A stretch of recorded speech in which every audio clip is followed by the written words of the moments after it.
সাধারণত মানুষ রাতে ভাত খেয়ে শোয় আর আমি খেয়ে শোবো আনারস। কেন আনারস খাবো, ভাত কেন খাবো না, জানতে হলে তো পুরো ভিডিওটা দেখতে হবে। তো চলুন পুরো ভিডিওটাই শুরু করি প্রথম থেকে। সো হ্যালো এভরিওয়ান, আসসালামু আলাইকুম। সবাই কেমন আছেন? আশা করি অনেক ভালো আছেন। আলহামদুলিল্লাহ আমি অনেক ভালো আছি। আজ কিন্তু আমার মন আমার সাথে খুব বড় একটা বেইমানি কাজ করেছে। দেখেন, সন্ধ্যার দিকে কিন্তু আমি ভাতের চাল ধুয়ে দিয়েছিলাম। তোর ভাত খেতে ইচ্ছা না করলে তুই আগের তুই বলবি না? এই যে আমি সন্ধ্যার দিকে ভাতের চাল ধুয়ে দিয়েছি, এখন এই ভাত কে খাবে বলতো?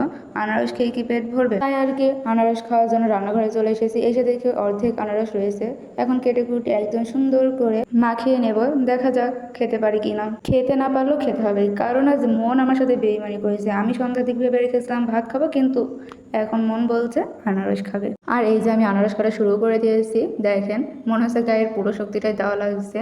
এখন সুন্দর মতো ছুলে নেব, নিয়ে সুন্দর মতো কেটে নেব। আনারস কাটতে কাটতে চলেন আপনাদের সাথে কিছু কথা বলি। এই যে আমার যে ফেসবুকে, ইউটিউবে, টিকটকে যে ফ্রেন্ডগুলো আছেন তাদেরকেই বলছি, আপনারা কি আমাকে ভালোবাসা কম দিচ্ছেন এখন? না আমাকে ভালো লাগছে না বলেন তো? আপনারা তো আগের মতো আমাকে ভালোই বাসেন না, কোনো কমেন্ট করছেন না, লাইক করছেন না, ভিডিও হয়তো দেখছেন না। আবার অনেকেই আমার ভিডিও দেখছে, সুন্দর সুন্দর লাইক করছে। খুব ভালো লাগছে কমেন্টগুলো পেয়ে, যে এত সুন্দর সুন্দর কমেন্ট করছেন আপনারা। আমার কাছে তো অনেক অনেক ভালো লাগছে। ইনশাল্লাহ অনেকে বলছে যে আপু রিপ্লাই ভিডিও দাও, রিপ্লাই ভিডিও দাও।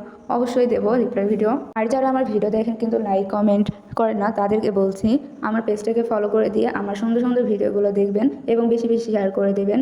তার সাথে তো লাইক কমেন্ট করবেনই, বুঝছেন না? আরও বোঝাবো বলেন? এই যে দেখেন আমার আনারস মাখানো কিন্তু হয়ে গিয়েছে। এখন আমি টেস্ট করে দেখবো যে কেমন হয়েছে। মোটামুটি ভালো হয়েছে।